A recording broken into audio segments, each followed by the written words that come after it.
Engineering from IIT Kanpur, and today's lecture will be the second lecture of the fruit production. লাস্টের দিন আমরা কি পড়েছিলাম? মৌমাছি প্রতিপালন। মৌমাছি প্রতিপালনের পর প্রাণী প্রতিপালনের মধ্যে যেটা অত্যন্ত গুরুত্বপূর্ণ সেটা হচ্ছে গিয়ে মৎস্য বা মাছ, ফিশারি। তো এবার আমাদেরকে মৎস্য চাষ সম্পর্কে সাইন্টিফিক ওয়েতে কতখানি কি হয়, কি করা হয় সেগুলো নিয়ে পড়বো।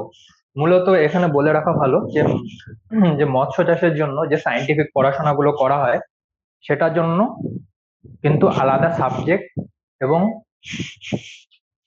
আলাদা ব্রাঞ্চ অ্যাজ এ সায়েন্সের রয়েছে, যেটা কোথায় থাকে সেটা এগ্রিকালচার সেক্টরের ভেতরে ধরা হয়। এগ্রিকালচার অ্যান্ড অ্যালাইড সেক্টরের ভেতরে একে ধরা হয় মাছ চাষকে, এবং যেটাতে সাইন্টিফিক ওয়েতে যে সাবজেক্টটাতে মূলত মাছ বা মৎস্য চাষ সম্পর্কে পড়া হয়ে থাকে সেটা পশ্চিমবঙ্গে যেভাবে বলা হয় সেটা হচ্ছে গিয়ে ফিশারি। তো ফিশারি মূলত অল্প কয়েকটা কলেজ আছে পশ্চিমবঙ্গে যেখানে তোমরা চাইলে ফিশারিজ পড়তে পারো। তো ফিশারিজে 4 বছরের কোর্স হয় এবং সেখানে সেটাতে এমএসসিও হয়, পিএইচডিও হয়, অনেক কিছুই হয়। তো মূলত এই যে ফিশারিজ যে বায়োলজির একটা অ্যাপ্লিকেশন শাখা, এটা কিন্তু কোনো বেসিক সায়েন্স না। এটা মূলত এতদিন পর্যন্ত তোমরা যতখানি বায়োলজি শিখেছো বা বায়োলজিটাকে যেভাবে আমরা পড়েছি সেটাকে বাইরের জগতে আমরা কিভাবে অ্যাপ্লাই করে ইকোনমিক্যালি আমরা দেশকে উন্নত করতে পারি এবং লোকেদের সুবিধা করতে পারি, তার মধ্যে যে সেক্টর গুলো আছে, যে অ্যাপ্লাইড বায়োলজি সেক্টর গুলো আছে, তার মধ্যে অন্যতম গুরুত্বপূর্ণ হচ্ছে কি এগ্রিকালচার। এবং এগ্রিকালচারের একটা সেক্টর হিসাবে মূলত ফিশারিকে রাখা হয়েছে ইন্ডিয়াতে, যেটাকে বলা হয় এগ্রিকালচার অ্যান্ড অ্যালাইড সেক্টর।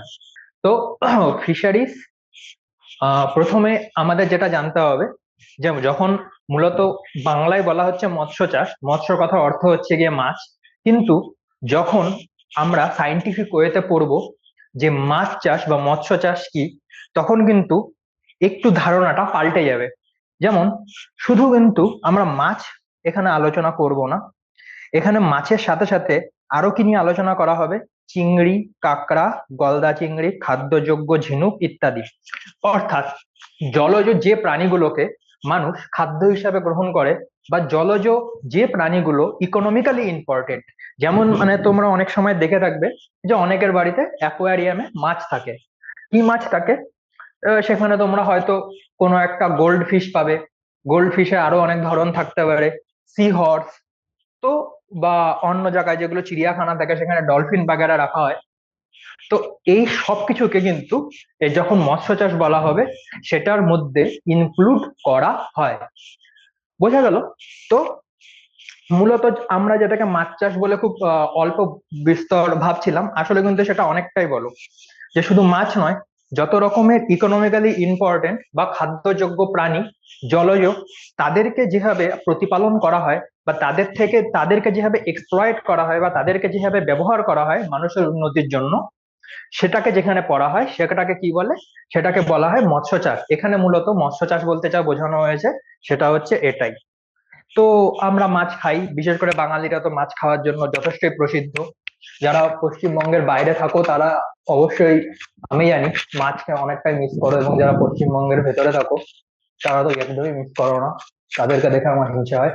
যাই হোক, তো এখানে অনেকগুলো মাছের নাম দেওয়া আছে, কোথায় কি মাছ পাওয়া যায় কি না পাওয়া যায় সেটা এরকম। কিন্তু এবার আমরা মাছ চাষ সম্পর্কে প্রথমে পড়া শুরু করি। ওকে, ঠিক আছে। সবার আগে মাছ, হুম, ঠিক আছে, মৎস্য চাষ গেল, তা হচ্ছে কেন? প্রথমটা হচ্ছে গিয়ে নিউট্রিয়েন্ট বা পুষ্টি। তো মৎস্য থেকে আমরা কি পাই, মাছ থেকে আমরা কি পাই? মাছ হচ্ছে গিয়ে প্রোটিনের one of the source, best source বলা হয়, যে প্রোটিনের একটা অন্যতম গুরুত্বপূর্ণ উৎস।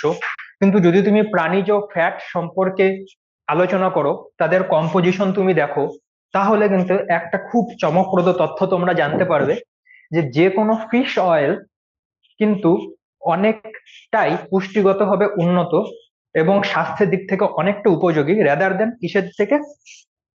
আমরা স্তন্যপায়ী থেকে যে ফ্যাট পাই তার থেকে ফিশ অয়েল অনেক বেশি পুষ্টিগুণ সম্পন্ন গেল। তো মূলত ফিশ অয়েলের মধ্যে কি থাকে, বলা হয় যে ফিশ অয়েলের মধ্যে প্রচুর আনস্যাচুরেটেড ফ্যাটি অ্যাসিড থাকে। এবার saturated fatty acid, unsaturated fatty acid এগুলো কি, এগুলো অনেকটা বায়োকেমিস্ট্রি জিনিস। কিন্তু এখনো পর্যন্ত জেনে রাখবো যে স্তন্যপায়ী যারা থাকে, অর্থাৎ যারা যারা স্তন্যপায়ী, তারা কি করে, তারা নিজেদের মধ্যে কি রাখে, তারা নিজেদের মধ্যে কি স্টোর করে, স্যাচুরেটেড ফ্যাট। মোটামুটি স্যাচুরেটেড ফ্যাট সংগ্রহ, স্টোর করার প্রবণতা এদের বেশি। এবং মাছের মধ্যে কি থাকে, আনস্যাচুরেটেড ফ্যাট, আনস্যাচুরেটেড ফ্যাট। এবং আনস্যাচুরেটেড ফ্যাট হচ্ছে সেই সব ফ্যাট গুলো অ্যাকচুয়ালি আনস্যাচুরেটেড ফ্যাটের আন্ডারে আসে, যেমন লিনোলেইক অ্যাসিড, লিনোলেনিক অ্যাসিড। মূলত যখন বলা হয় যে মোস্ট ইম্পর্টেন্ট ফ্যাট বা ফ্যাটি অ্যাসিড কোনটা, তখন আমরা খুব সহজেই বলি linolenic acid, linoleic acid. Linoleic acid যেটা আছে সেটা কিন্তু ওমেগা 3 বলা হয়, এবং লিনোলেনিক যেটা আছে সেটাকে বলা হয় ওমেগা 6। তো এরকম আরো অনেক ইম্পর্টেন্ট ফ্যাটি অ্যাসিড আছে যেগুলো মাছে অনেকটাই বেশি পরিমাণে পাওয়া যায়। প্রথম কথা তো এটা। দ্বিতীয় কথা হচ্ছে যেটা বলেছিলাম, প্রোটিনের উৎস। এবার প্রোটিনের উৎস হিসাবে মাছের গুরুত্বটা কোথায়, প্রোটিনের উৎস হিসাবে মাছের গুরুত্বটা হচ্ছে গিয়ে যে যত রকমের ননভেজ প্রোটিনের উৎস রয়েছে, যেমন চিকেন, মাটন, এগুলো, এটা কিন্তু শরীর বা স্বাস্থ্যের জন্য সবার যতটা উপকারী। যেমন বলা হয় যে প্রতিদিন তোমার যদি স্বাভাবিক জীবনযাপন করে থাকো, সাধারণ মানুষের প্রতিদিন মাটন খাওয়া উচিত না। কারণ কি, কারণ মাটনে প্রচুর পরিমাণে আনস্যাচুরেটেড ফ্যাট থাকে। যে প্রোটিন আমরা পাই সেটার মধ্যেও প্রচুর পরিমাণে এমন জিনিসপত্র থাকে যা আমাদের বডিতে কোনো রকম অ্যালার্জিক রিয়াকশন তৈরি করতে পারে। সেই তুলনায় মাছ কিন্তু অনেকটাই আলাদা। রাদার মাছ একটা এমন নন ভেজের মধ্যে পড়ে যে নন ভেজটাকে তুমি প্রতিদিন গ্রহণ করতে পারো। তো ফিশ একটা এমন প্রোডাক্ট যেটা কিন্তু ভারতবর্ষের মূলত যে স্টেট গুলো বা যে রাজ্যগুলো কোস্টাল এরিয়ার সাথে নিজেদের বর্ডার শেয়ার করে, তাদের জন্য কিন্তু খুবই গুরুত্বপূর্ণ। কারণ বিশেষ করে কোস্টাল এরিয়া এবং কোস্টালের উপরে যে বদ্বীপ অঞ্চলটা আরো পাওয়া যায়, সেই বদ্বীপ অঞ্চলের যে লোকজনরা থাকে তাদের খাদ্যাভ্যাস কিন্তু মাছেদের দ্বারা প্রচুর নির্ভরশীল এবং প্রভাবিত। যেমন পশ্চিমবঙ্গে প্রচুর নদী নালা আছে, এখানকার লোকজনের খাদ্যাভ্যাসে কিন্তু তুমি দেখবে প্রচুর পরিমাণে মাছ রয়েছে।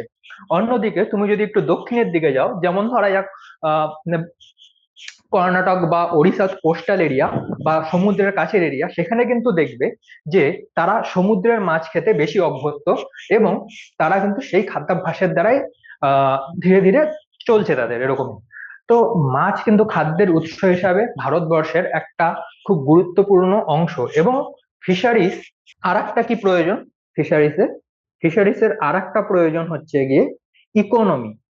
কিসের ইকোনমি? ইকোনমিটা হচ্ছে গিয়ে ভারতবর্ষের। যখন দেশের ইকোনমি নিয়ে কথা বলা হয় তখন কিন্তু ফিশারির একটা গুরুত্বপূর্ণ ভূমিকা রয়েছে। কারণ কি, কারণ ভারতবর্ষ 3 দিক থেকে সমুদ্র দিয়ে ঘেরা, এবং ভারতবর্ষ আশেপাশে সাউথ ইস্ট এশিয়ার যতগুলো কান্ট্রি রয়েছে, চায়নাকে ছাড়া, মূলত ভারত মহাসাগরের যে অংশটাতে ইন্ডিয়া রয়েছে সেটাতে কিন্তু ইন্ডিয়ার প্রভাব বা প্রতিপত্তি অন্য যে কোনো কান্ট্রির তুলনায় অনেকটাই বেশি। তো এই বিপুল পরিমাণ যে সমুদ্র সম্পদ রয়েছে, ভারতবর্ষ সেটাকে অনেকটাই এক্সপ্লয়েট করে, অর্থাৎ অনেকটা ব্যবহার করে। মূলত মাঝিরা অনেক সময় বা প্রায় ট্রলার নিয়ে যায়, তারা গভীর সমুদ্র থেকে মাছ ধরে সেটাকে বাজারে এসে বিক্রি করে।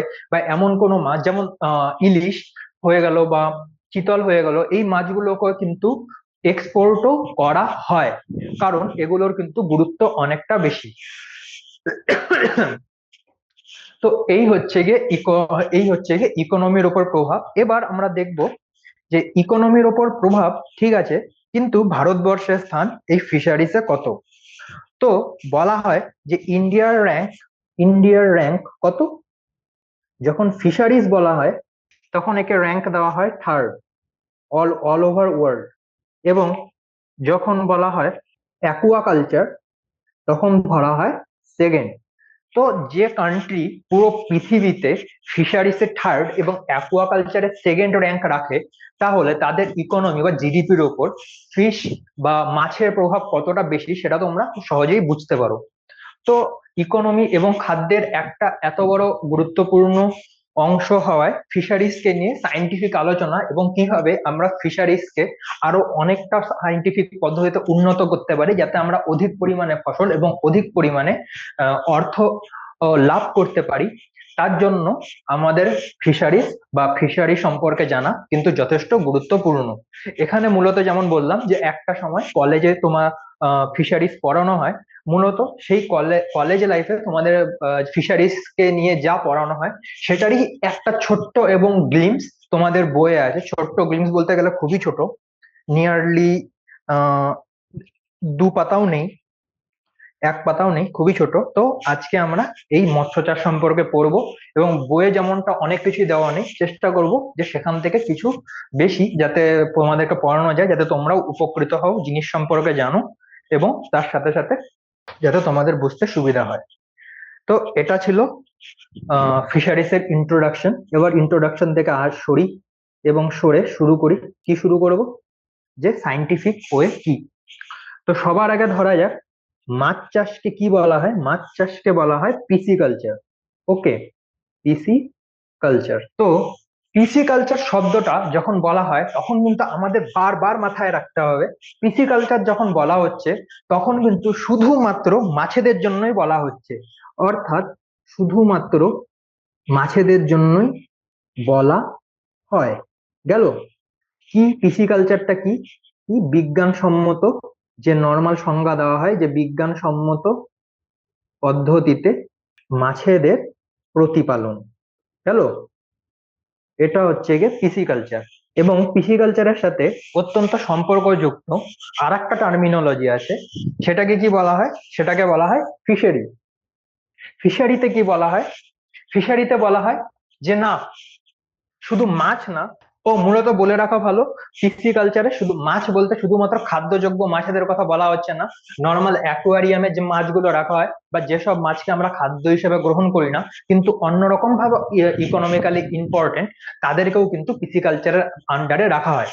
এবার ফিশারিসে কি বলেছে, ফিশারিসে বলে যে না, মাছ ঠিক আছে কিন্তু শুধুমাত্র 2 রকম মাছেদের সম্পর্কে আমরা আলোচনা করব। এক, যাদের ফিন রয়েছে। এবার ফিন কি, ফিন হিসাবে তোমরা মূলত মনে রাখো এরকম মাছ যদি হয়ে থাকে, যদিও ছবিটা খুব খারাপ হলো, তাদের যে এই যে শার্কের মতো একটা যে থাকে, কি বলবো, এটা হয়তো তোমরা কার্টুন বাগারেতে দেখেছো, যে ওই শার্কের মতো একটা উপরে ঘুরে বেড়ায়, তো মাছেদের এই যে এই অংশটা থাকে, এই ফিন যাদের আছে সেই সব মাছ, এবং কাদের, সেলফিশ। গেল, এদেরকে যখন প্রতিপালন করা হয় তখন তাকে বলা হয় ফিশারি।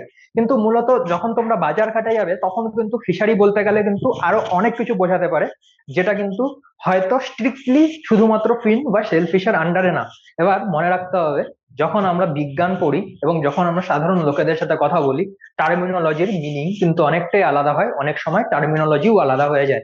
অর্থাৎ ফিশারি বলতে গেলে তুমি যখন বিজ্ঞানসম্মত ভাবে তুমি ফিশারিকে বলছো তখন কিন্তু তোমার প্রত্যেকটা কথার অর্থ খুব স্ট্রিক্ট হওয়া চাই, কিন্তু যখন তুমি লোকেদের সাথে কথা বলো তখন ফিশারি বলতে আরো হয়তো তারা অন্য কিছু বলতে পারে। তো যাই হোক, এবং 3 নম্বরটি কি আছে, 3 নম্বরটি আছে অ্যাকুয়া কালচার। অ্যাকুয়া মানে কি, অ্যাকুয়া মানে হচ্ছে জল। ওকে, অ্যাকুয়া মানে হচ্ছে জল। মোস্ট প্রবাবলি এটা ল্যাটিন ওয়ার্ড, যতদূর আমার মনে হচ্ছে, গ্রিকও হতে পারে, ইতিমধ্যে আমার ঠিক মনে নেই। তো যাই হোক, অ্যাকুয়া মানে জল। এবং অ্যাকুয়া কালচার বলতে কি বোঝানো হয়, আমরা যেসব জলজ প্রাণীদের থেকে যত রকম ভাবে উপকৃত হয়, হয়তো সেটা দিয়ে কোনো রকম একটা জিনিস তৈরি করা হচ্ছে, সেটা খাবার হিসেবে গ্রহণ করা হচ্ছে, সেটা অ্যাকোয়ারিয়ামে রাখা হচ্ছে, সেটা থেকে কোনো একটা ফ্রেশ পাউডার তৈরি করা হচ্ছে, হোয়াট এভার ইট ইজ, যদি কোনো জলজ প্রাণীকে আমরা রিয়ারিং করি, অর্থাৎ কোনো জলজ প্রাণীকে যদি আমরা প্রতিপালন করি, তাকে কি বলা হয়, তাকে বলা হয় অ্যাকুয়া কালচার। অর্থাৎ সমস্ত জলজ যে কি বলে হচ্ছে, অর্থনৈতিকভাবে গুরুত্বপূর্ণ জলজ প্রাণীদের প্রতিপালন। গেল, তো এই হচ্ছে গিয়ে 3টা terminology, aquaculture, pisciculture and fishery.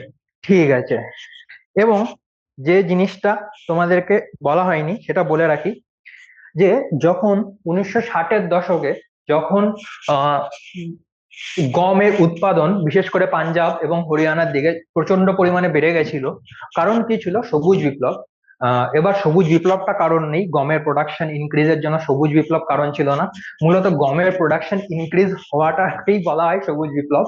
তো সেরকম ভাবে ইন্ডিয়া যখন সবুজ বিপ্লবের পর অন্যান্য যে সেক্টর গুলো রয়েছে, সবুজ বিপ্লব তো মূলত হয়েছিল এগ্রিকালচারে, যে ধান গম এগুলোর উপর ধীরে ধীরে শুরু হয়েছিল। কিন্তু তারপর ভারতবর্ষ কি করলো, স্বাধীনতার পরে তারা দেখলো যে না, আমাদের যে এই বিপুল পরিমাণ ধন সম্পদ আছে সেটাকে সাইন্টিফিক পদ্ধতিতে আমাদেরকে রিয়ারিং করতে হবে। এবং তারপর থেকে সবুজ বিপ্লবের মতো কি পথ দেখে তারা অন্যান্য সেক্টর গুলোতেও কাজ করা শুরু করে। এবং একটা সময় গিয়ে মাছের প্রোডাকশনের উপরেও কিন্তু সরকারের নজর পড়ে। তারা বিভিন্ন রকমের ইনস্টিটিউট গড়ে তোলে, বিভিন্ন রকম সায়েন্টিস্ট এবং সেই ব্রাঞ্চ রিলেটেড পড়াশোনা শুরু করে। মূলত কথা যে ফিশারিজ কে এস্টাবলিশ করা, এবং এর ফলে প্রচুর পরিমাণে মৎস্যের উৎপাদনও বৃদ্ধি পেয়েছিল। একে কি বলা হয়? একে বলা হয় ব্লু রেভলিউশন। এটা কিন্তু খুব ইম্পর্টেন্ট, অনেক সময় দিতে পারে। ব্লু রেভলিউশন কিসের সাথে সম্পর্কিত মনে রাখতে হবে, এটা পিসিকালচার, অ্যাকোয়াকালচার, ফিশারিজ এগুলোর সাথে সম্পর্কিত। ব্লু রেভলিউশন বলতে এখানে কিন্তু জলজ কোন একটা রেভলিউশনের কথা বলা হয়েছে, এর জন্য ব্লু রেভলিউশন বলা হয়। অর্থাৎ এটা মাছেদের নিয়ে, মাছেদের প্রোডাকশন বৃদ্ধি গেল, এটা হচ্ছে গিয়ে ব্লু রেভলিউশন। এগুলো ছিল কিছু টার্মিনোলজি, যে টার্মিনোলজি গুলো মূলত তোমরা ফেস করবে যখন কাউকে এইসব জিনিস সংক্রান্ত, যখন তোমাদের বেস বানানো উচিত তখন এই টার্মিনোলজিকে তোমরা ফেস করবে। এবার আমরা আসি মূলত সায়েন্স কি আছে এর ভেতরে। তো এর ভেতরে সায়েন্স জানতে গেলে তোমাকে যে জিনিসগুলো জানতে হবে সেটা হচ্ছে গিয়ে ফিশারি কয় রকমের হয় সবার আগে। ফিশা- বাংলায় লিখতে হবে। এখানে আমি মৎস্য চাষ কথাটি লিখছি না, কারণ মৎস্য চাষ কতটা বিজ্ঞানসম্মত আমি জানি না। ফিশারি কথাটা লিখি। ফিশারি, ফিশারিজ কয় রকমের হয়? একটা বলছে যে স্বাদু জলে বা বদ্ধ জলে, একে কি বলা হয়? একে ইনল্যান্ডও বলে। এবং আর একটা হচ্ছে গিয়ে সমুদ্র। মূলত সোর্স কি কি? সোর্স কি হতে পারে মাছেদের? এক, তুমি নদী চলে যাও, পুকুর চলে যাও, এরকম ঝিল চলে যাও, এটা। আর একটা কি হতে পারে, সেটা কি? সমুদ্র বা নোনা জলের মাছ, এটা স্বাদু জল। এবং এটা সমুদ্র বা মেরিন, এটা নোনা জল। নোনা জল এগুলো তোমরা আগেই অনেকটা জানো, কিছুটা আমি আবার বলে রাখছি। এমন কিছু ডিফিকাল্ট ব্যাপার না, খুবই সহজ ব্যাপার। এবার ইনল্যান্ডটাকে দুভাগে ভাগ করা হয়। একটা বলা হয় যে নদী অথবা পুকুর, এরকম ধরে নাও। আর একটাকে বলা হয় মোহনা। মোহনা মানে কি? মোহনা মানে হচ্ছে গিয়ে যেখানে একটা নদী গিয়ে সমুদ্রে পড়ে।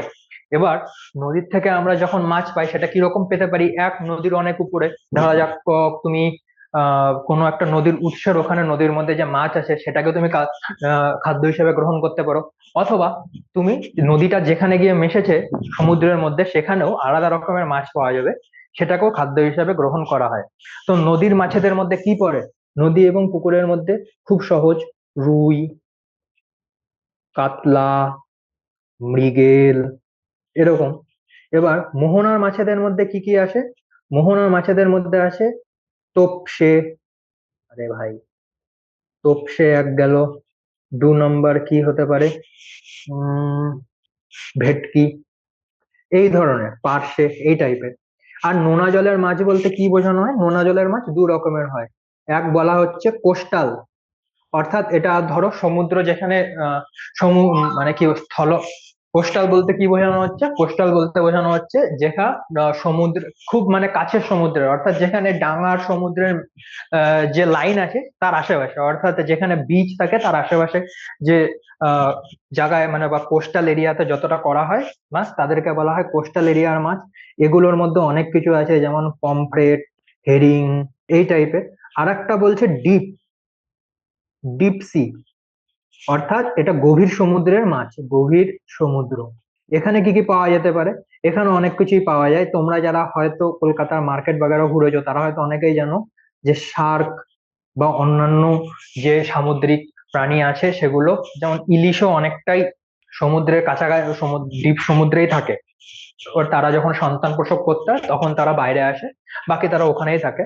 তো এই হচ্ছে গিয়ে গভীর সমুদ্রের মাছ, মোহনার মাছ, কোস্টাল এরিয়ার মাছ। এটা হচ্ছে এরকম কোথায় কোথায় মাছ চাষ করা হয়, স্বাদু জল, নোনা জল, এইরকম জিনিস করে করা হয়েছে।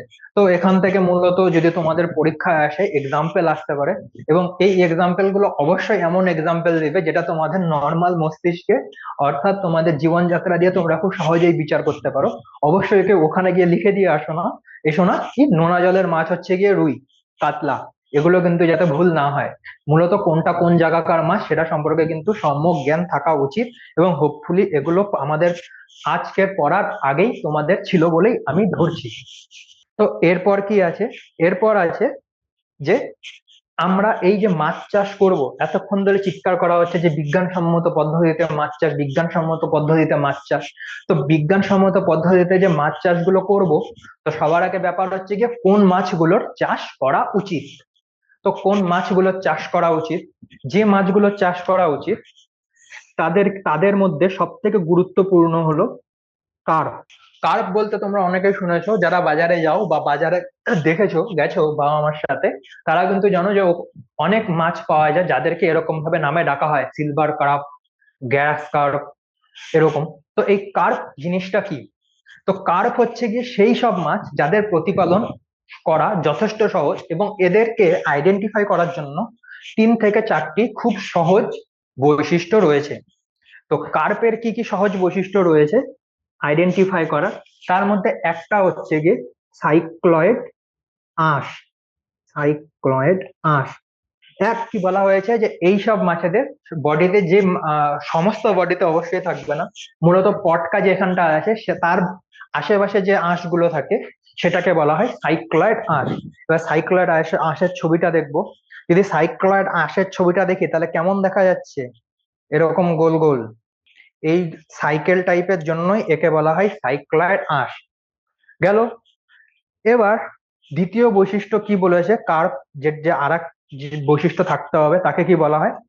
বলেছে যে কোনো গিল বা পটকা ছাড়া, যেটা হচ্ছে অ্যাকচুয়ালি মাছেদের শ্বসন অঙ্গ বা শ্বাস নেওয়ার যন্ত্র, সেটা ছাড়া এক্সট্রা কোনো রেসপাইরেটরি অর্গান বা শ্বাস অর্গান থাকবে না। যেমন তোমরা যারা জানো শিঙি মাছ বা মাগুর মাছ দেখেছো, তারা কিন্তু জানো যে এই মাছগুলো বা শোল মাছ, বিশেষ করে যারা ক্যাটফিশ প্রজাতির মাছ থাকে, তারা কিন্তু একটু অন্যরকম হয়। তারা কিন্তু অনেক সময় ডাঙার মধ্যেও অনেকটা সময় শ্বাসকার্য গ্রহণ করতে পারে। এর কারণ কি? তাদের বডিতে গিল এবং পটকা ছাড়াও এক্সট্রা অনেক শ্বাস অঙ্গ থাকে। অনেক মাছ এরকমও পাওয়া যায় যারা নিজেদের স্কিনের মাধ্যমে কিছুটা অক্সিজেন বডিতে শোষণ করতে পারে। তো বলা হচ্ছে যে এই যে কার্প গুলো রয়েছে, যাদেরকে মূলত খাদ্য হিসাবে প্রচুর পরিমাণে চাষ করা হয়, যেটা হচ্ছে খাদ্যের যোগান হিসাবে সব থেকে বেশি পরিমাণে যে মাছগুলোকে চাষ করা হয়, যে কার্প আছে, বলা হচ্ছে যে এদের কোনো এক্সট্রা শ্বাস অঙ্গাণু থাকবে না, কোনো এক্সট্রা শ্বাস শ্বাস অঙ্গ থাকবে না, শুধু গিল আর পটকাই থাকবে। 3 নম্বরটা কি বলা হচ্ছে? 3 নম্বরটা বলা হচ্ছে যে নো টিথ অন দা জ। যে রুই কাতলা মৃগেল যেগুলো আছে, বলা হচ্ছে যে এদের যে দাঁত থাকবে সেটা মূলত ছোট হবে বা হয়তো থাকবে না। অর্থাৎ বলা হচ্ছে যে চোয়ালে দাঁতের অভাব। গেল। এবং চতুর্থ এবং সর্বশেষ বৈশিষ্ট্যটা কি? এদের বডিতে আঁশ থাকলেও মাথায় কিন্তু কোনো রকম আঁশ পাবে না। অর্থাৎ মাথায় কোনো আঁশ থাকে না। এদেরকে বলা হয় কার্প। তো আমি তো কার্পের এতখানি বললাম, এই কার্পের মধ্যে কে কে পড়ে সেটা একটু দেখে নিই। এই কার্প বলতে গেলে এতক্ষণ ধরে যে চিৎকার করা হচ্ছে, এদের মধ্যে কে কে পড়ে? তো কার্পের মধ্যে কি কে কে পড়ে সেটা একটু দেখবো। তো প্রথম কার্প। কার্পের মধ্যে যা যা পড়ে, যে যে মাছগুলো পড়ে, সেই সেই মাছগুলো মূলত আমি যাদের সাথে ইন্টারাক্ট করবার কথা তারা প্রত্যেকে বাংলা ভাষা বোঝে বা বাঙালি হবে। তো মোস্ট প্রবাবলি প্রায় তোমরা সকলেই খেয়েছো, জাস্ট একটু ব্রেন চালাবে এবং এই জিনিসগুলোকে কিন্তু ভুল করবে না। তো গেল। কার্পের মধ্যে প্রথমে কি আসবে? না, প্রথমে আসবে দেশীয়, অর্থাৎ যে মাছগুলো দেশের লোকেরা অনেকদিন আগে থেকেই খায়। এবং আরেকটা আসবে এক্সোটিক, যেটাকে বাইরের তো কোনো দেশ থেকে নিয়ে আসা হয়েছে, এটাকে বলা হয় যে বিদেশিও বলতে পারো বা পরদেশিও বলতে পারো, যাই হোক হোয়াট এভার ইট ইজ। তো একটাকে বলা হয় দেশীয়, যেটা সেটাকে ইংরেজিতে বলা হয় এন্ডেমিক, আর বিদেশিটাকে বলা হয় এক্সোটিক। এন্ডেমিকের মধ্যে দুটা আসে, একটা মেজর, একটা মাইনর। এই মেজর আর মাইনরের মধ্যে ডিফারেন্স কি? মেজর বলতে গেলে কার্পের, দেশীয় যে কার্প গুলো আছে, অর্থাৎ ভারতবর্ষের যে নিজের মাছের ভ্যারাইটি গুলো আছে, সেগুলোর মধ্যে দু রকম হয়। একটা যে মাছগুলোকে প্রচুর পরিমাণ, যেগুলো সাইজে বড় হয় এবং প্রচুর পরিমাণে খাদ্য হিসেবে গ্রহণ করা হয়। আর একটা যাদের সাইজটা একটু ছোট হয় এবং তুলনামূলকভাবে কম খাদ্য হিসেবে গ্রহণ করা হয়ে থাকে। তো মেজর কার্পের মধ্যে কি কি আসে? মেজর কার্পের মধ্যে আসে রুই, কাতলা, মৃগেল আর কালবোস। অন্যদিকে মাইনরদের মধ্যে কি কি আসে? বাটা, বাটা মাছ প্রত্যেকেই খেয়েছো। পুঁটি, পুঁটি মাছ প্রত্যেকে খেয়েছো। এবং পুঁটিরই অন্য আর একটা ভ্যারাইটি, যেটা একটু জানো, একটু মোটা হয়, একটু বড় হয় এবং একটু কিছুটা সাদা রঙের দেখতে হয়, তাকে কি বলা হয়? সরপুঁটি। তো মাইনরের মধ্যে থাকে সরপুঁটি। এবার বিদেশি কার্পের কি কি এক্সাম্পল থাকে? বিদেশি কার্পের সব থেকে ইম্পর্টেন্ট এক্সাম্পল, যেগুলো মূলত চায়না থেকে ইন্ডিয়াতে আনা হয়েছিল অনেক সময়, অনেক বছর আগে, তাদের মধ্যে একটা হচ্ছে সিলভার কার্প, তারপরে গ্রাস কার্প এবং কমন কার্প। তো কার্প কাকে বলে? কার্প হচ্ছে গিয়ে সেই সব মাছ যাদেরকে ভারতবর্ষে প্রচুর, সরি, মূলত যাদেরকে প্রচুর পরিমাণে চাষ করা হয়, কারণ তাদের খাদ্যগুণ বা খাদ্য হিসেবে গ্রহণ করার প্রবণতা অনেকটা বেশি। সেই কার্পকে কিভাবে চিন্তা করবো? সাইক্লয়েড আঁশ থাকে, কোনো এক্সট্রা শ্বাসঙ্গ থাকে না, চোয়ালে দাঁত থাকে না বা খুব ছোট থাকে, অথবা কি বলে, মাথায় কোনো রকম আঁশ কিন্তু থাকবে না, এদেরকে বলা হয় কার্প। কার্প কত রকমের হয়? এক, দেশীয় কার্প যেগুলো ইন্ডিয়াতে অনেকদিন আগে থেকেই ছিল, এদেরকে কি বলা হয়? এন্ডেমিক। এন্ডেমিক মানে কি? নিজেদের বা স্থানীয়। এবং এক্সোটিক, যেটাকে রপ্তানি করা হয়েছে, সেই জায়গাকার নিজের না, সেই বাস্তুতন্ত্রের নিজের না, এরা এখানে ইভলভ হয়নি, তারা বাইরে থেকে এসেছে বা বাইরে থেকে আর্টিফিশিয়ালি তাদেরকে নিয়ে আসা হয়েছে, এদেরকে বলা হয় এক্সোটিক কার্প। এবং দেশীয় কার্পের মধ্যে কি কি আছে? মেজর এবং মাইনর। মেজরদের মধ্যে কি? রুই, কাতলা, মৃগেল এবং কালবোস, এদের সাইজ কিন্তু অনেকটা বড় হয়। এবং মাইনর কি? পুঁটি, সরপুঁটি এবং বাটা। খুব তোমরা যারা বাজারে যাও বা হয়তো যারা মাছ খাও, তারা তো অবশ্যই জানো যে রুই, কাতলা, মৃগেল, কালবোস এগুলো অনেক বড় বড় মাছ হয়। এবং পুঁটি, বাটা, সরপুঁটি এগুলো ছোট ছোট মাছ হয়। যদি খেতে হয় তাহলে একটা আস্ত মাছই খেতে হয়। এবং বিদেশি কার্পের মধ্যে কি আসে? বিদেশি কার্পের মধ্যে আসে হচ্ছে গিয়ে সিলভার কার্প, গ্রাস কার্প এবং কমন কার্প। এই হচ্ছে গিয়ে কার্প। এবং প্রত্যেকটা কার্পের সাইন্টিফিক নেম তোমরা একটু চেষ্টা করবে জেনে রাখার। যেমন রুই মাছের সাইন্টিফিক নেমটা খুব ইম্পর্টেন্ট, এটা হয়তো তোমাদের ক্লাস 11-এ ইয়েতেও ছিল, প্র্যাকটিক্যালেও ছিল, অন্তত আমাদের সময় ক্লাস 11-এ প্র্যাকটিক্যালে এরকম থাকতো আইডেন্টিফিকেশনে। তো রুই মাছের সাইন্টিফিক নেম কি? লেবিও রোহিটা। রোহিত, বাংলাদেশে রুই মাছকে রোহিত বলা হয়। এর জন্য কিন্তু খুব যে নামকরণ গুলো হয়েছে দেশীয় মাছের নাম, অর্থাৎ ইন্ডিয়ার এই মাছগুলো এন্ডেমিক, তার জন্য এদের নামকরণ করবার সময় কিন্তু কিছু কিছু ইন্ডিয়ান ওয়ার্ডসকেই ইউজ করা হয়েছে, কিন্তু কিছুটা ল্যাটিন টার্মে। তারপর কি আছে? কাতলা। কাতলাকে কি বলা হয়? ক্যাটলা, ক্যাটলা। মৃগেলের একটা আছে সাইরাইনাস মৃগালা, লেবিও কালবাসু, এরকম। এবং অন্যদিকে এটা আমি জানি না মাহাসির কি জিনিস, টর বলে। যাই হোক, মাইনর কার্পের মধ্যে কি আছে? বাটা। বাটাকে কি বলা হয়? লেবিও বাটা। সরপুটি, পুন্টিয়াস সারানা এবং কমন পুটি, পুন্টিয়াস টিকটো। দেখেছো? পুটি, পুটি, UNTI, এটাকে মানে যদি ইংরেজিতে নিয়ে যাও তাহলে এনটা কি হয়? চন্দ্রবিন্দুর মতো উচ্চারণ হয়, সেম পুটি মাছ। পুন্টিয়াস সারাটা এবং পুন্টিয়াস টিকটো, এটা হচ্ছে গিয়ে মাইনর কার্প। এবার মেজর কার্প আর মাইনর কার্পের মধ্যে কি ডিফারেন্স, যেটা প্রথমে বলেছিলাম, মেজর কার্প কি? রুই, কাতলা, মৃগেল এগুলো কি হয়? সাইজে বড় হয়। প্রথম জিনিসটাই এখানে, যে প্রথমেই বলা হয়েছে মেজর কার্পের সাইজ বড়, মাইনর কার্পের সাইজ ছোট। তারপর সিগনিফিকেন্স বলছি, ইকোনমিতে প্রচন্ড ইম্পর্টেন্ট, ইকোনমিতে লেস ইম্পর্টেন্ট, এমনটা না যে ইম্পর্টেন্ট নয়, কম ইম্পর্টেন্ট। অনেক সময় যখন আমরা পার্থক্য লিখি দুটো জিনিসের, যখন আমরা ডিফারেন্স করি, অনেক সময় আমরা কি লিখি? আরে এটা তো খুব ভালো, এটা একদমই খারাপ। এই ধরনের ডিফারেন্স কিন্তু প্র্যাকটিক্যালি সায়েন্সে কিন্তু খুব খারাপ।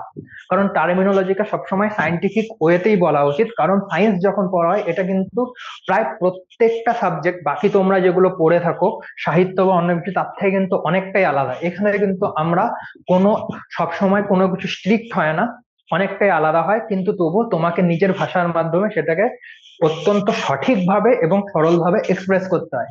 এর জন্য যখন তোমরা লিখবে যে major curve is economically important, minor curve is economically less important, মানে ইকোনমিক অর্থনৈতিকভাবে কম গুরুত্বপূর্ণ, এমনটা নয় যে গুরুত্বপূর্ণ নয়, অবশ্যই গুরুত্বপূর্ণ কিন্তু কম গুরুত্বপূর্ণ।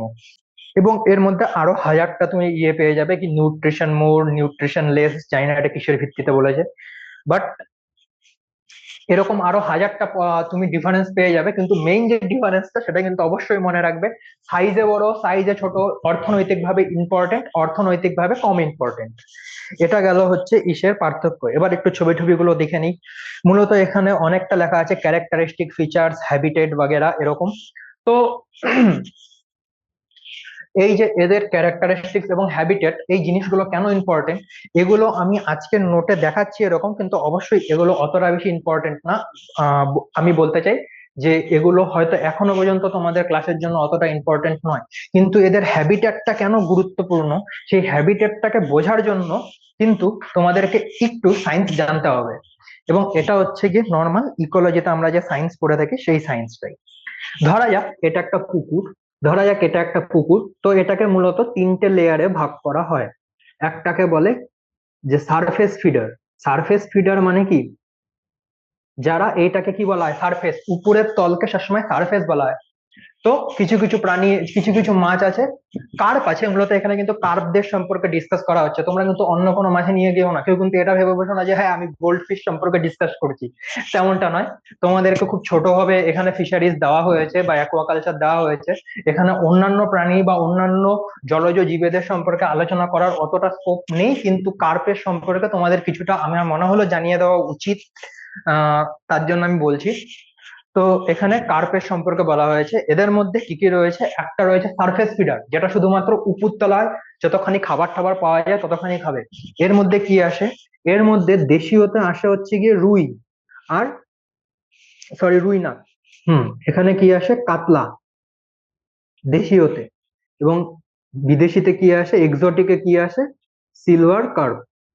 এই মাছগুলো কি করে, এই মাছগুলো শুধুমাত্র এই উপরতলায় যতখানি খাবার টাবার পাওয়া যায়, যেসব পোকামাকড় ঘুরে বেড়ায়, যতখানি শ্যাওলা ফেওলা থাকে, হোয়াট এভার ইট ইজ, এরা উপর থেকে খাদ্যদ্রব্য গ্রহণ করতে অনেকটা বেশি পছন্দ করে, অর্থাৎ এটা কিন্তু এদের ইকোলজিক্যাল নিশ।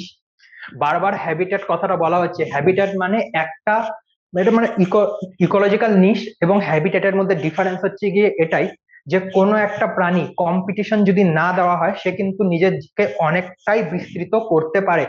যেমন সেই হিসাবে যদি ধরা যায়, যখন তুমি মানুষের বা কি সরি কোনো একটা সাপোজ কোনো একটা বন্য জন্তুর কথা হবো, যেমন ধরা যাক বাঘ বা চিতাবাঘ। এবার চিতাবাঘ কোনো একটা কলকাতার একদম মধ্যবর্তী জায়গায় ঢুকে গেছে, তো চিতাবাঘ কি যেখানে কোনো মানুষ নেই, এবার কোনো মানুষ নেই, কোনো কম্পিটিশন নেই, চিতাবাঘ পুরো ঘুরে বেড়াচ্ছে, ট্রাম ট্রেন শিয়ালদা সবকিছু দেখে দেখে বেড়াচ্ছে। তো এই যে এতখানি জায়গা আছে, যতটুকু জায়গায় অ্যাকচুয়ালি বাঘটা বেঁচে থাকতে পারে কোনো কম্পিটিশন না থাকলে, সেটাকে বলা হয় হ্যাবিটেট। অর্থাৎ হ্যাবিটেট হচ্ছে গিয়ে একটি প্রাণীর বসবাসযোগ্য এরিয়া। এবং নিশ বলতে কি বোঝানো হয়, নিশ বলতে বোঝানো হয় যেটা হচ্ছে রিয়ালিটি। কারণ কলকাতায় এত মানুষজন আছে, ওই চিতাবাঘ আর কলকাতায় আসতে যাচ্ছে না, যে না ভাই আমি বনেই ঠিক আছে, ওই কলকাতায় কলকাতায় যাব না। তো এই যে বনটা আছে সেটা হচ্ছে গিয়ে ওর ইকোলজিক্যাল নিশ। তো এই যে কাতলা এবং সিলভার কার্প আছে, এরা কি করে, এরা শুধুমাত্র যত খাদ্যদ্রব্য আছে তারা এরা সারফেস থেকেই গ্রহণ করে, ঠিক আছে। এবার মধ্যবর্তী জায়গায় যারা খায় তাদেরকে কি বলা হয়, কলাম ফিডার। কলাম ফিডারদের মধ্যে কে কে আছে, কলাম ফিডারদের মধ্যে আছে গ্রাস কার্প এবং রুই। দেশীয়তে আছে হচ্ছে গিয়ে রুই, বিদেশিতে আছে হচ্ছে গিয়ে গ্রাস কার্প। গেল, এরা কি করে, এরা ওই মধ্যবর্তী জায়গা যেটা রয়েছে সেখানে খাওয়া দাওয়া করে, উপরেও খুব বেশি যায় না। রুই মাছ যদিও কিছু কিছু ক্ষেত্রে কিন্তু সারফেস ফিডিংও করতে পারে, it is not like completely column feeder, but it mostly prefers to feed in the column. অর্থাৎ এর মানে কি, যে রুই মাছটা কখনো কখনো উপরে গিয়েও সারফেস ফিডার অর্থাৎ কাতলা যে জিনিস যেগুলোকে খাদ্য হিসাবে গ্রহণ করে সেখানে গিয়েও কিছু সময় খেতে পারে যদি খাদ্যের অভাব দেখা দেয় রুই মাঝে। কিন্তু মোস্টলি ও কি পছন্দ করে, ও পছন্দ করে যে কোনো একটা পুকুরের মধ্যবর্তী যে গভীরতা আছে সেই গভীরতাতেই ও থাকবে এবং সেখানে খাদ্যদ্রব্য গ্রহণ করবে। এটা হচ্ছে গিয়ে ওর প্রাইমারি দাবি। তো রুই এবং গ্রাস কার্প এটা হচ্ছে এরকম। এবং তারপর একটা আছে যেটা একদম গভীর জলের মাছ, যাকে বলা হয় একদম গভীর জলের ফিশ। তো এই গভীর জলের ফিশদের মধ্যে কে কে আছে? একটা আছে হচ্ছে গিয়ে, এদেরকে কি বলা হয়, সরি, প্রথমে এদেরকে বলা হয় বটম ফিডার। ওকে, এই বটম ফিডারদের মধ্যে কে আছে? ইসেতে দেশীয়দের মধ্যে আছে মৃগেল মাছ, এবং বিদেশিদের মধ্যে কে আছে? Common carp. হ্যালো। তো এরা নিচেদের থেকে খাদ্যদ্রব্য গ্রহণ করে, এখানে যা জন্মায় সেটুকুর মধ্যেই খায়। তো এই জিনিসটা কেন ইম্পর্টেন্ট, আমরা কেন জানবো যে কোনো একটা মাছ পার্টিকুলারলি একটা পুকুরের কোন গভীরতায় খাদ্যদ্রব্য গ্রহণ করে এবং কোন গভীরতায় সে বসবাস করে? এবার আমরা যখন এই জিনিসগুলো সম্পর্কে যখন আমরা রিসার্চ করে নলেজ সম্পর্কে জানতে পারি যে একই পুকুরে তিনটে আলাদা আলাদা গভীরতায় তিনটি আলাদা আলাদা কার্ভ রাখা যায়, তখন কিন্তু সায়েন্সটা এরকম ভাবে ডেভেলপ হলো যে একটা পুকুরেই তুমি কাতলা, রুই এবং মৃগেল মাছ চাষ করতে পারো। কেন চাষ করতে পারো? রুই মাছ যেটা কাতলা মাছ আছে, ও সারফেসে ফিডিং করবে, উপর উপর দিয়ে যতখানি খাবার দেওয়া হচ্ছে ও খেয়ে নেবে। রুই মাছ কি করবে? রুই মাছ কি করবে? রুই মাছ থাকে হচ্ছে গিয়ে মধ্যবর্তীতে, অর্থাৎ এরা হচ্ছে গিয়ে কলাম ফিডার। তো এরা মধ্যবর্তী জায়গায় খাওয়া দাওয়া করবে, উপরে কাতল মাছের খাবারও নিচে গিয়ে খাবে না, নিচের খাবারও খাবে না। মৃগেল মাছ কি করবে? মৃগেল মাছ শুধু বটম ফিডিং করবে, অর্থাৎ একদম গভীরতায় যে খাবারটা পাওয়া যায় ও কিন্তু গিয়ে সেটাকেই খাদ্য হিসাবে গ্রহণ করবে। তো রুই মাছ, কাতলা মাছ, মৃগেল মাছ একে অপরকে কোনো রকম কোনো কম্পিটিশন দিচ্ছে না, একে অপরকে কোনো রকম অসুবিধা করছে না, তিন রকমের মাছকে একই সাথে চাষ করা যায়। এই রকম ভাবে বিভিন্ন কার্পকে পুকুরে একসাথে চাষ করাকে বলা হয় কম্পোজিট ফিশারি। অর্থাৎ একই সাথে কম্পোজিট, একটা না, একসাথে অনেকগুলো কম্পোজ করে একটা আহ ইকোসিস্টেম তৈরি করা হবে, আর্টিফিশিয়াল ইকোসিস্টেম তৈরি করা হবে, যেখানে আলাদা আলাদা গভীরতায় আলাদা আলাদা মাছ থাকবে এবং তারা খাদ্যদ্রব্য গ্রহণ করবে।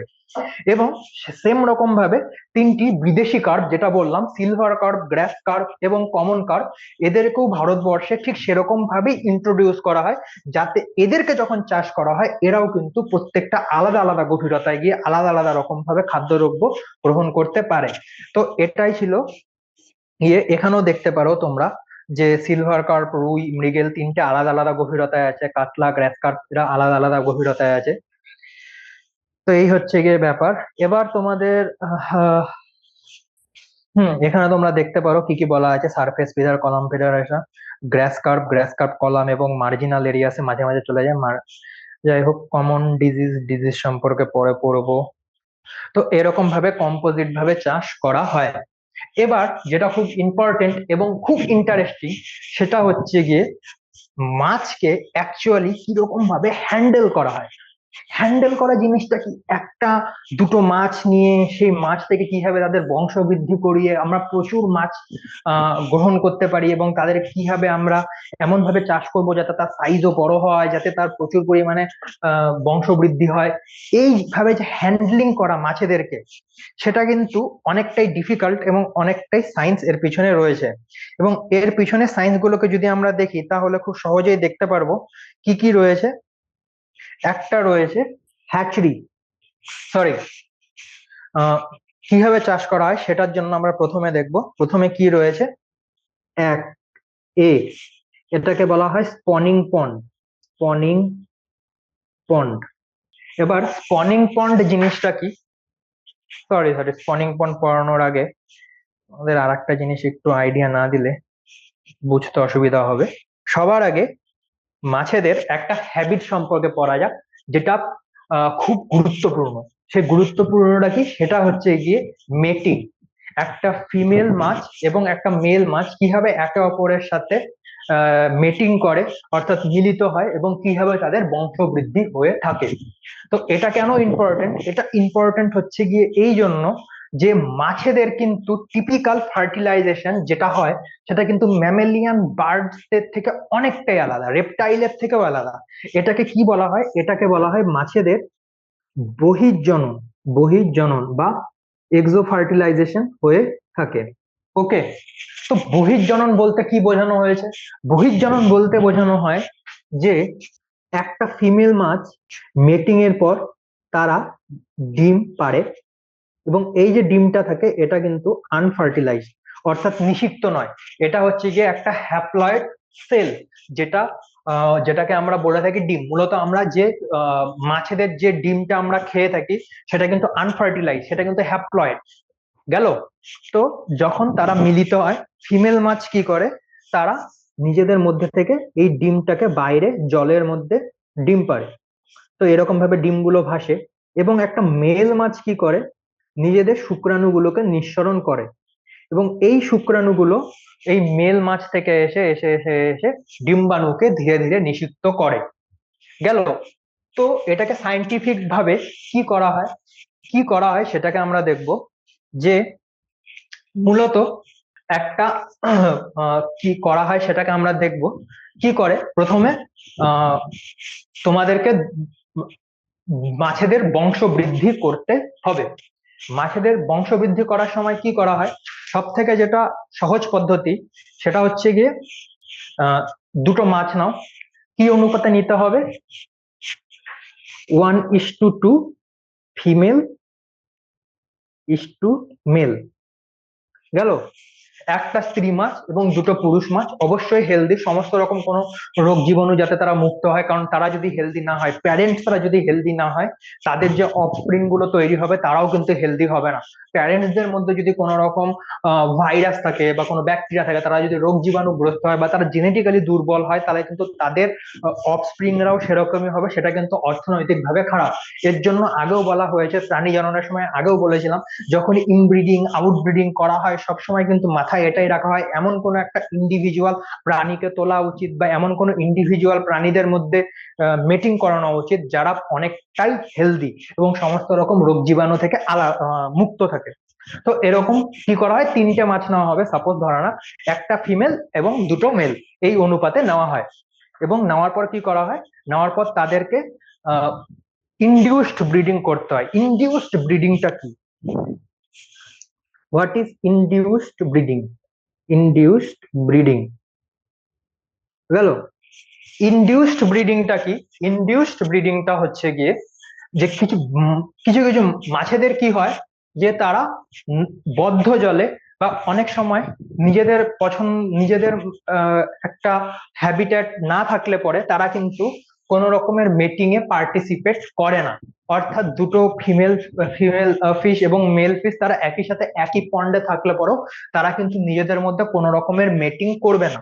তো বেশিরভাগ মাছেদের মধ্যে এই একটা প্রবলেম দেখা গেছে, যে তারা, হ্যাঁ, সঠিক সিচুয়েশন বা অবস্থান বা কি বলবো, সিচুয়েশন না হলে পরে তারা নিজেদের মধ্যে মিটিং করে না, এবং তাদেরকে তখন কি করা হয়, তখন তাদেরকে ইনডিউস করা হয়।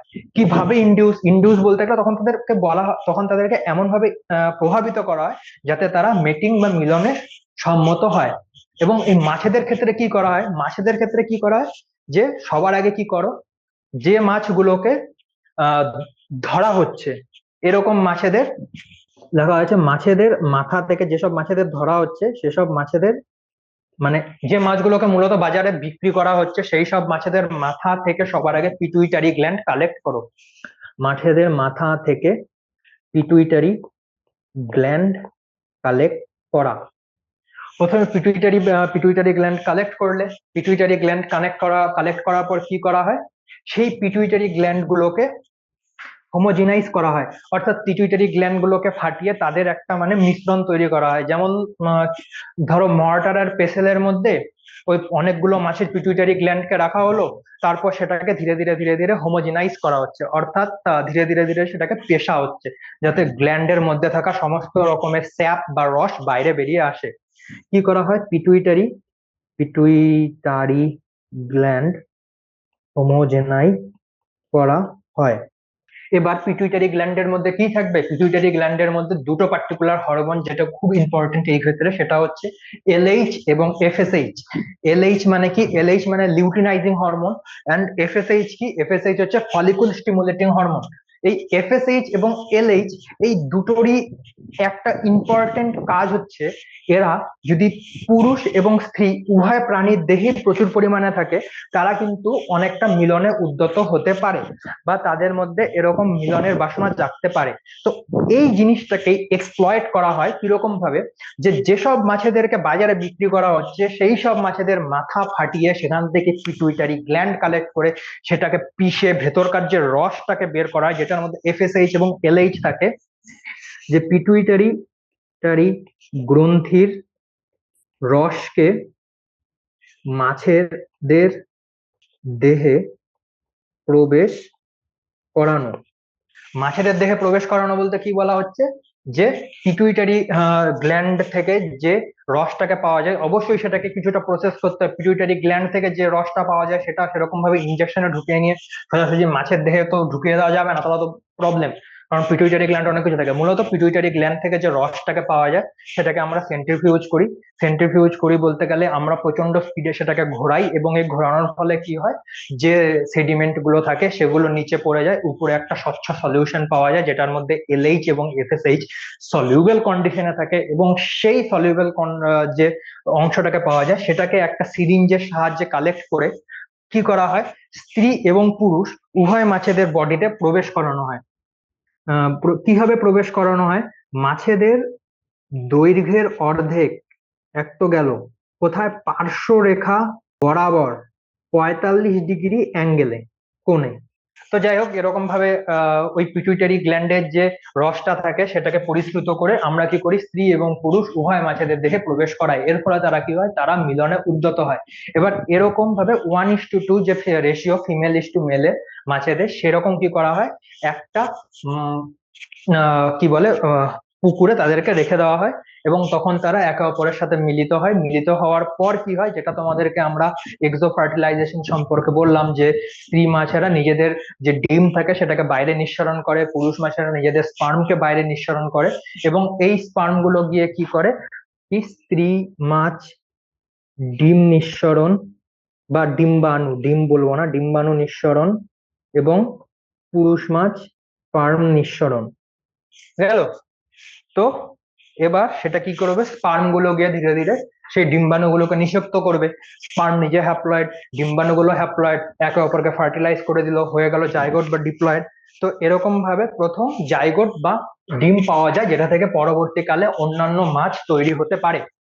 এরপর এই ডিমগুলোকে কি করা হয়, বলা হচ্ছে যে 18 থেকে 24 ঘন্টা পর পর এই ডিমগুলোকে কালেক্ট করা হয়। গেল। এবং এখান থেকে এই যে ডিমগুলো থাকে, এই ডিমগুলো থেকে ধীরে ধীরে ও অন্যান্য মাছেরা কিভাবে তৈরি হয় সেটা আমরা পরদিন ডাকবো। চেষ্টা করেছিলাম যে আজকের মধ্যে শেষ করার, কিন্তু হলো না। ঠিক আছে, আমরা এটাকে কালকে পড়বো। তো আহ আজকে আমরা যতখানি পড়লাম, যে মাছ কি, অ্যাকোয়াকালচার কি, পিসিকালচার কি, কেন ইম্পর্টেন্ট, ইন্ডিয়ার স্থান কততে, কোথায় কি সব পড়ানো হয়, এবং কি কি ইম্পর্টেন্ট, কার্প কাকে বলে, কার্পের মধ্যে কি কি ভাগ আছে, সেগুলো কিভাবে আলাদা আলাদা জায়গায় একই পুকুরে চাষ করা সম্ভব, সেগুলো আজকে আমরা জানতে পারলাম। এর পরদিন আমরা ফিশ হ্যান্ডলিং এর যে পরবর্তী স্টেপটা আছে, অর্থাৎ এখন আমরা ডিমটাকে তো কালেক্ট করলাম, সেই ডিম থেকে ধীরে ধীরে ধীরে ধীরে কিভাবে একটি পূর্ণাঙ্গ মাছ যেটা বাজারজাতকরণের উপযুক্ত সেটা তৈরি করা হয়, যেমন মূলত বলা হয় যে প্রতিপালন কিভাবে করা হয়, সেটাকে আমরা পরদিন জানবো। আজকের মতো আমি এখানেই শেষ করছি। আবার দেখা হবে। শুভ সন্ধ্যা।